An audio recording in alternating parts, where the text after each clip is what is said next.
different projects, different people, different companies, different organizations. Everything can affect what you should use. Like if for Jeff Sutherland and Ken Schweber, Scrum worked 30 years ago, that doesn't mean that it will work in my company. That's the fact. So that doesn't mean that there is a single thing that is only truth if we talk about architecture in Android. There is a lot of different things that you should consider before you are creating an architecture. And also, if you create architecture once, that doesn't mean that you cannot change it. Of course, everything is changeable.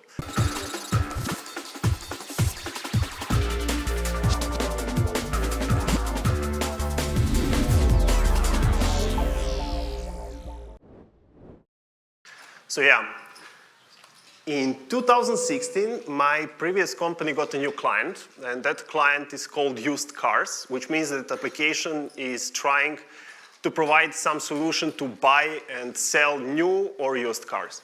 And it looks kind of similar like Mobile AD or Scout24, if you know that. That's just a Balkan version. And don't get me wrong, this application is actually quite good. It performs quite well. As you can see, like more than 1 million active users in a month. But I saw that guys from Trivago showed view model with 2,000 lines of code. Well, ladies and gentlemen, this is a search activity with 24,000 lines of code. Yay!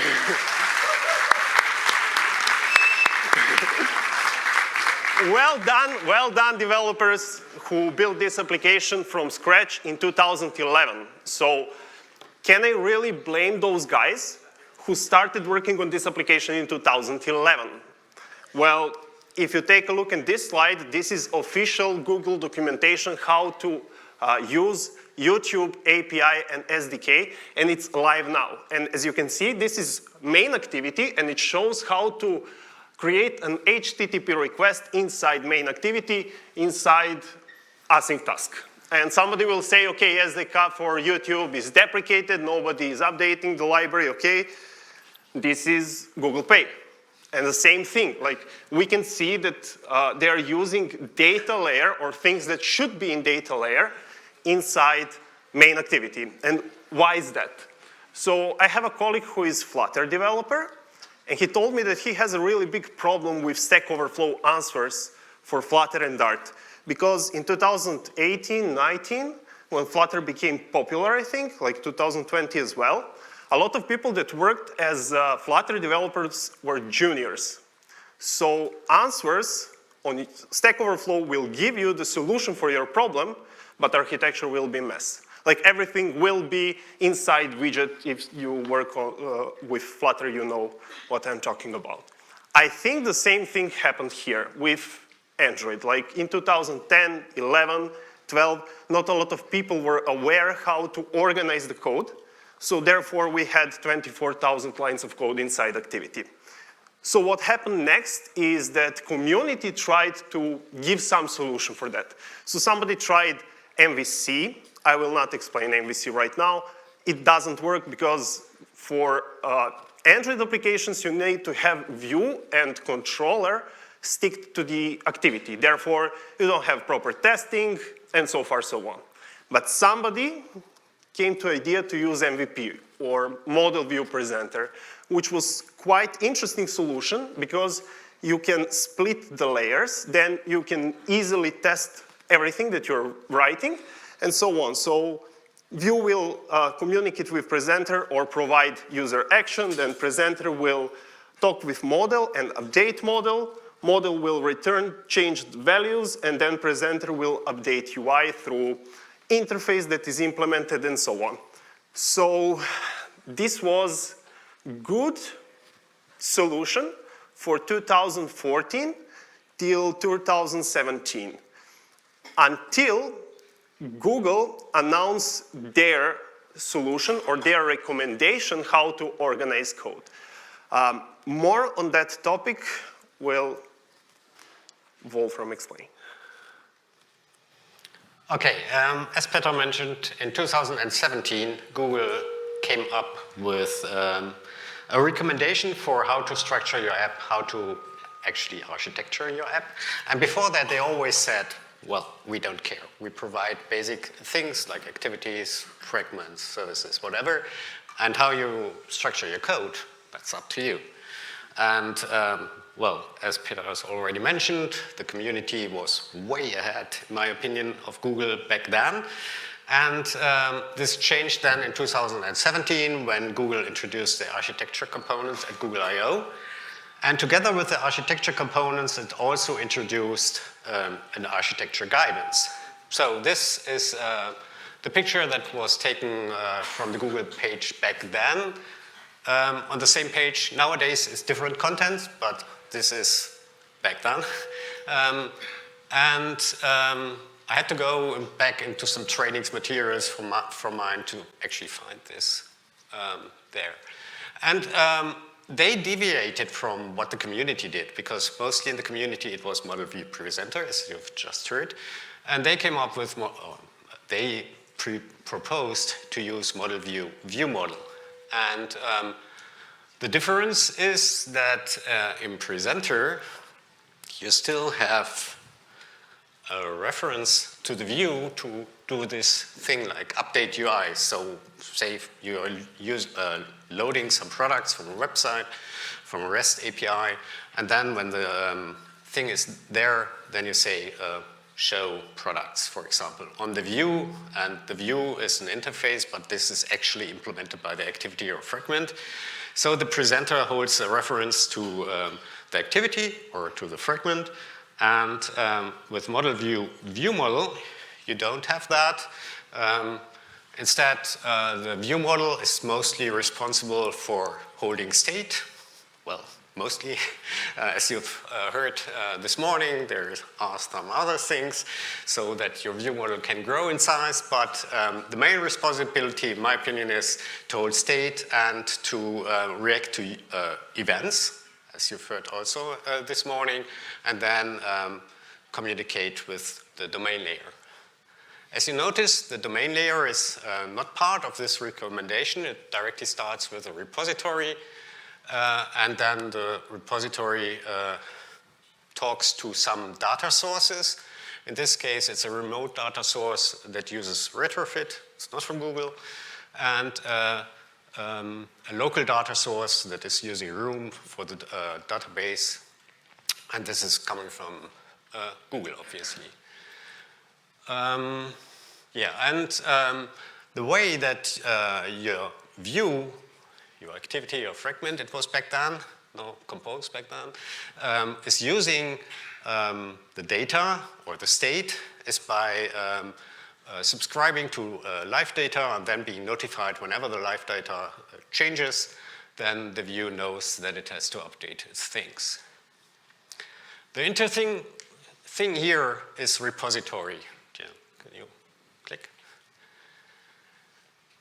Repositories were made popular by Eric Evans. I'm not sure if he actually came up with the concept of repositories or if he just made it popular.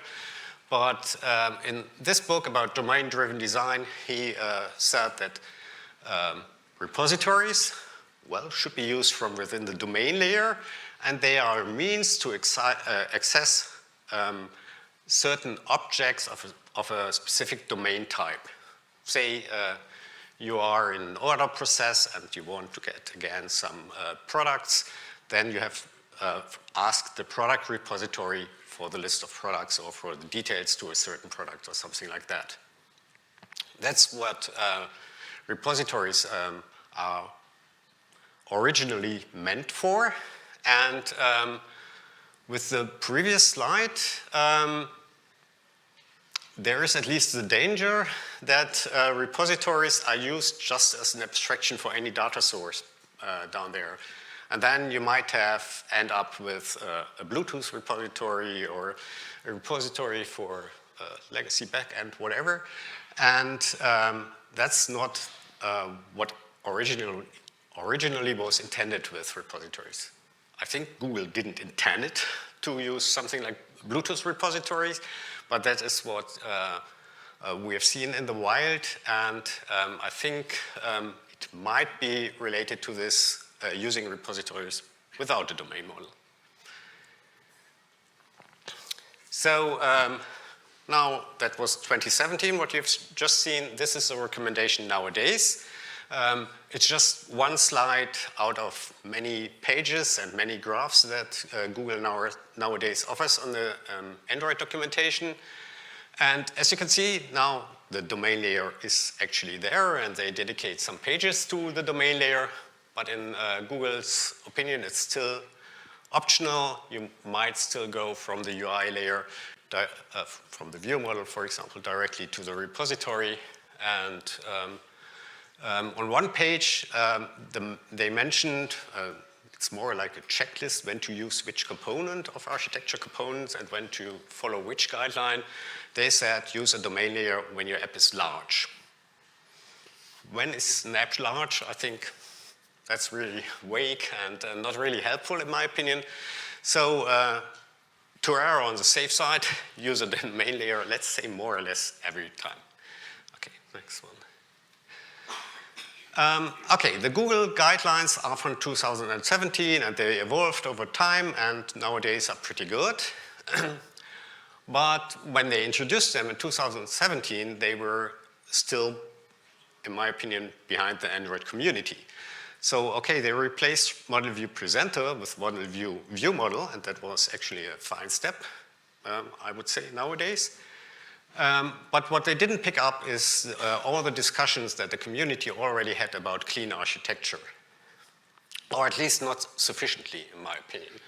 And clean architecture is something that came up, that Robert C. Martin came up with. Originally in 2011, he wrote a post about screaming architecture.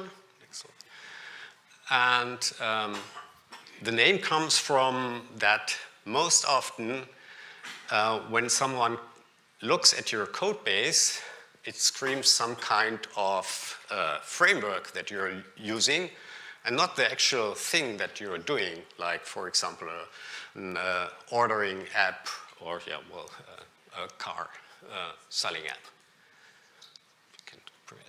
And in 2011, he added another clean architecture blog post.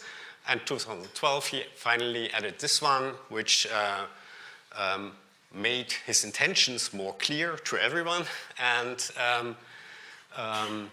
it is an architecture of concentric circles, where at the very core, you have the domain layer with its domain entities, and around it, the use cases that use these entities, and then you, okay, here is presenters. In our case, you would have view models, and at the outer ring, you would have, for example, room and something like that.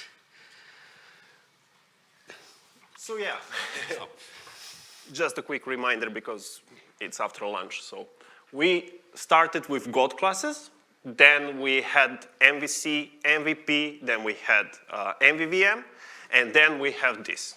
So domain is optional. Should I use live data or not? Should I use view model or not? Should I convert flows to live data? Should I use live data down to the repository or whatsoever? Nothing written here. And this opens a lot of questions, and also people will understand this graph differently. So Wolfram and I started working together at some project, and then we discussed, and then we find out that we have different approach and different understanding of this thing. Before I explain my approach, I just want to ask, does anybody here drive Tesla?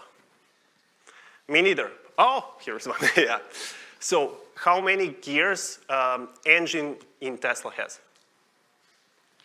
I see only 1, 2, reverse, drive. Correct. So we have only acceleration, we have braking pedals, we have steering wheels to go right, left, maybe to give sign should we go right or left.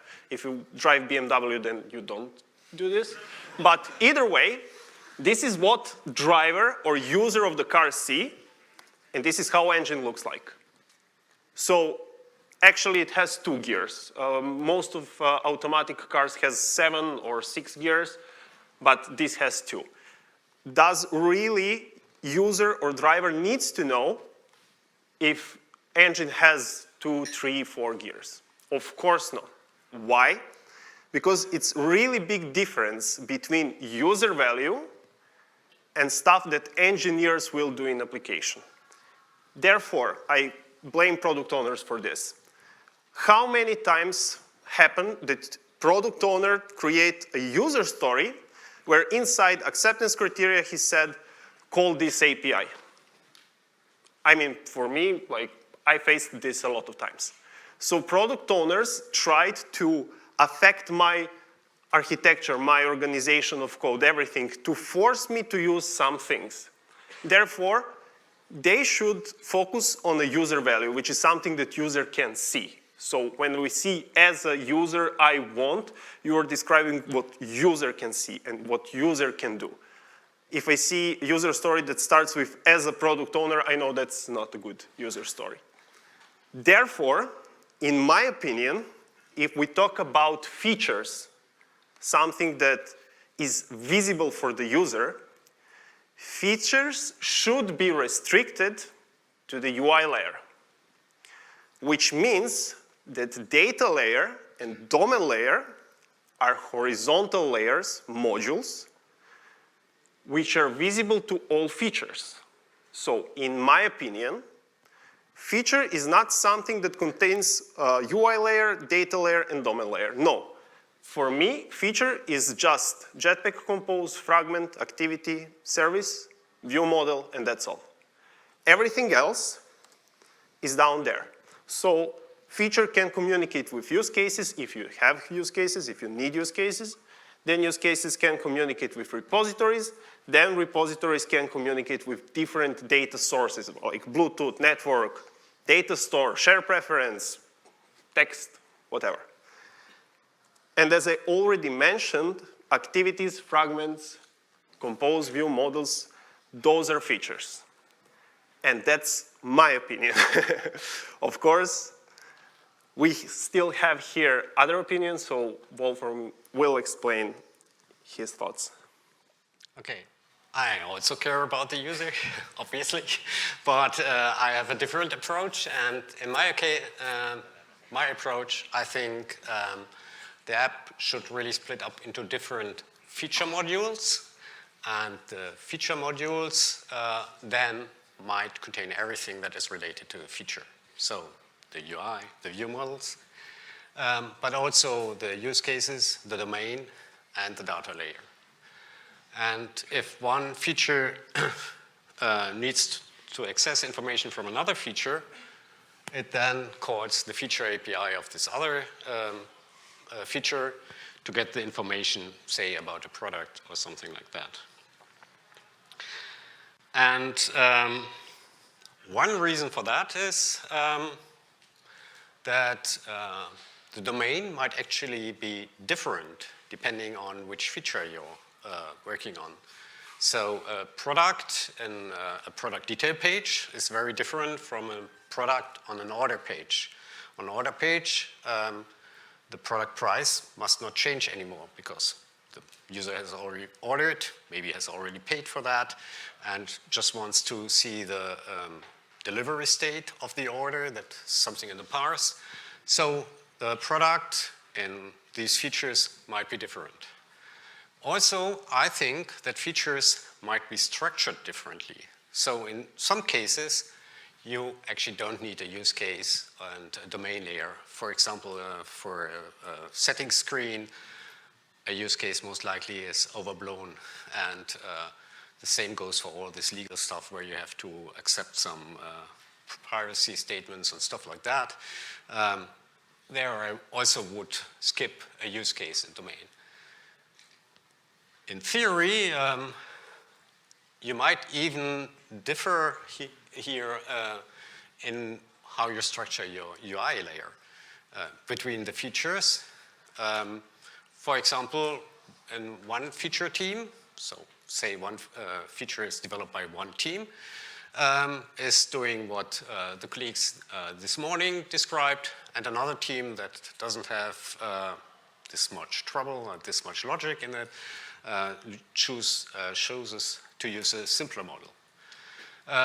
Though I would be careful with deviating too much between those features, because people need to move between the features, want to move between the features, and to have at least a basic common understanding is always helpful within the same company and within the same app. So I recommend not to go too far with those changes between the features. And about the feature API, how you access this from within another feature is actually you treat it as just as another remote data source from within your repository. And one thing that you could do, but I haven't done yet, is that you also have a feature UI. So if, for example, there is something on the product page that you think that the composable would be useful to use in a different feature, then you might also have a UI thing that exposes the composable and the data classes with a stable annotation and properly compiled. So that is more or less my approach, if you want to name it like that. And well, there is a third approach, and this one is what Google nowadays recommends for multi-module apps. They also have separate feature modules, but they follow in this regard Petter's approach in that they only consider features something UI-based. And below they have separate data modules. And as you can see, the number of feature modules and data modules can be different. And from each feature, you can then access every data module. And that is what I personally don't like about this model, because say we are again with the product feature and an order feature that's doing different things.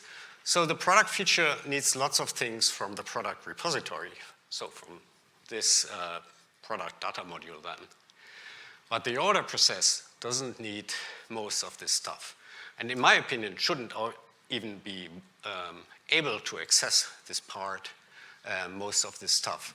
Most of this stuff that is irrelevant for any other module should be hidden from the other modules to not complicate stuff for the developers. That's why I don't like this approach.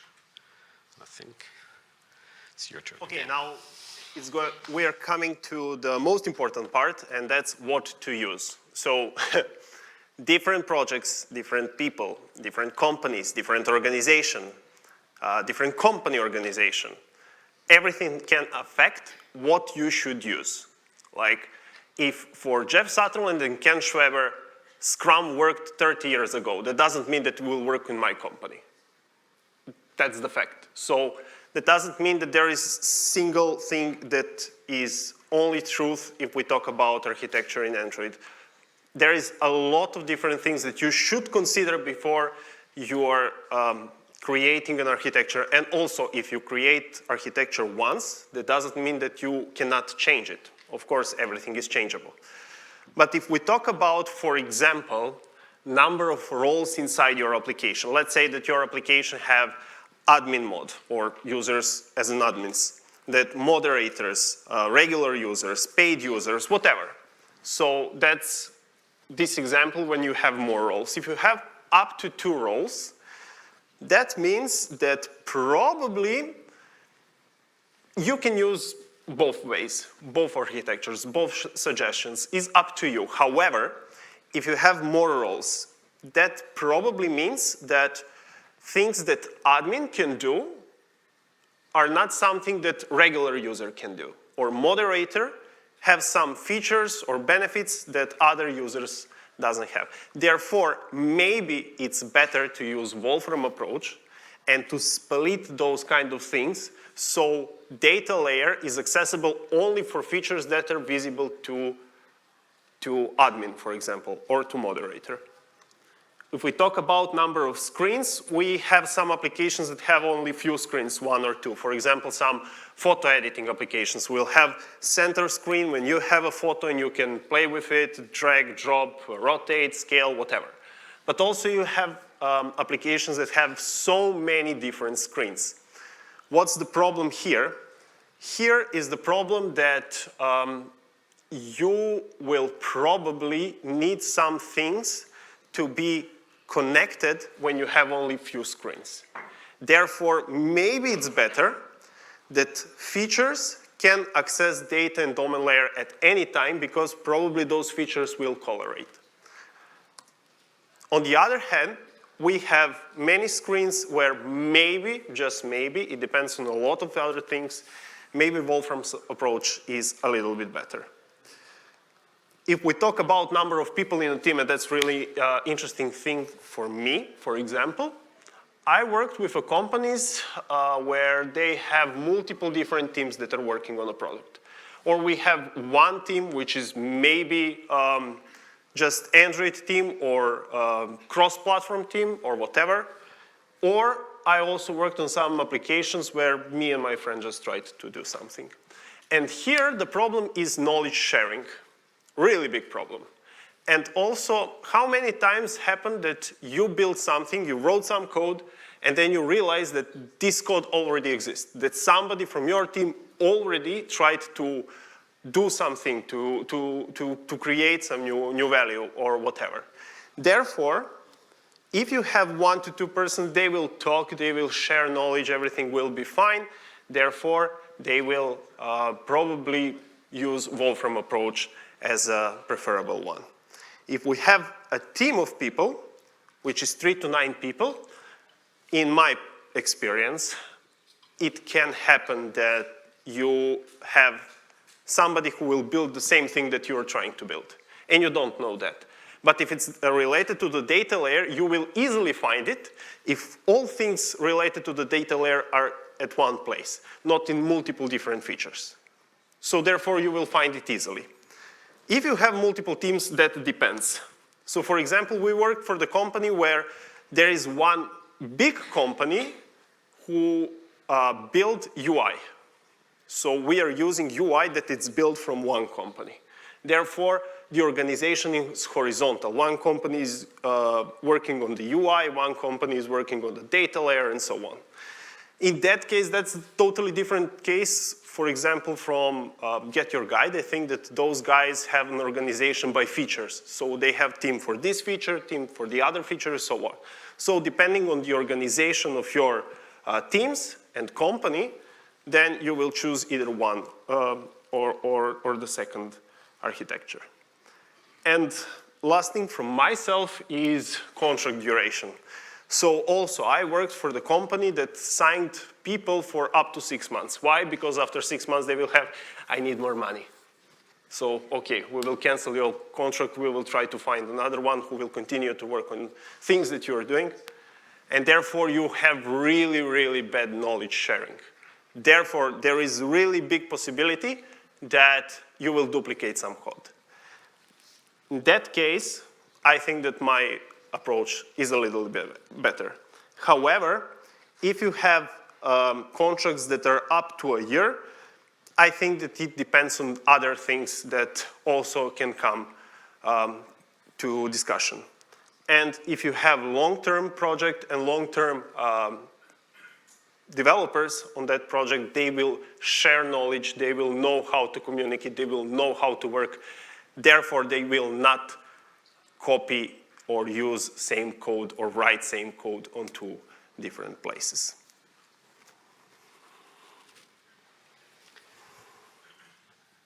Now, what we mean here with no maintenance doesn't mean that the app is dead. It just means, okay, someone says, okay, develop the app is done, and some business guy thinks the app is done, it's going to Google Play, all is good. Half a year later, the person realizes, oh yeah, the users want to add something, or I want to add something for whatever reason. And then the team is recreated and the app is reopened and everything is done again. So that is basically what no maintenance means here. Up to a week is, okay, people work on multiple projects and only every now and then look into this code, and constantly they have this one code base, this one app. And for no maintenance, it might be better to use my model because then if, for example, the order thing, something changes in the order process, you know directly in which feature to go and find everything closely related. For the other tools, the differences are not that big, but here with up to a week per month, it might be better to use Peter's model because the people really know about the app, but might miss some of the communication that Peter already mentioned. And in this case, then if everything is in one place, it might be better. And if you're working constantly, it might be that it's a bigger app and that it might be that some work more on one feature and others more in this feature, then my approach would be better if it's not structured like that, you can also use Peter's model. So documentation. The colleagues this morning recommended to always use documentation. In my experience, that is rarely the case. Most often we have this X there, no documentation. And depending on whether there is documentation or not, again, you might prefer to use my model because everything is documented and then you understand this model better. Keep in mind that my model, because it adds another abstraction, has also a bit of more overhead. You just need to know that. And overhead, it's always good if the overhead is documented, for example. And if nothing is documented, then it's probably better to have everything in one place and so that everyone can find what they are looking for. More or less the same goes with communication. If you have, or let's start with the X again. If you have no communication or this burning meeting rooms that we've seen this morning, or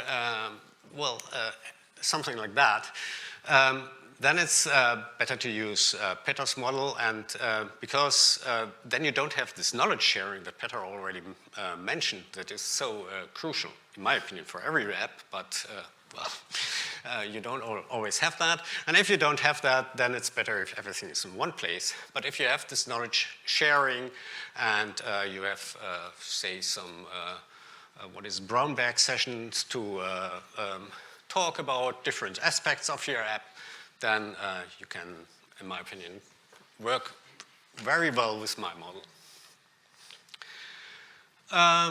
For libraries, things are a bit different because libraries normally have less complexity. They have different problems because you need to get your API really good. Otherwise, the library is a burden for the developers. But from the complexity in itself, mostly they are simpler, and because of that, I think it doesn't make much sense for API request libraries and even for business logic libraries to split them up into different modules, and that is why Peter's approach is better. For UI libraries, it might be different. You might create a different UI for different features, and if you're doing it like that, then my approach might be better so that you have something like a product special UI library and, I don't know, something special for media playing and stuff like that. For Kotlin multi-platform, to be honest, my experience with that is dated, but I think, or we think, that both of these approaches can be used, and it's up to different factors that we already have mentioned.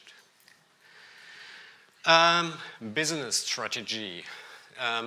Okay, these rapid jumps and changes are more or less what you have if you have a startup.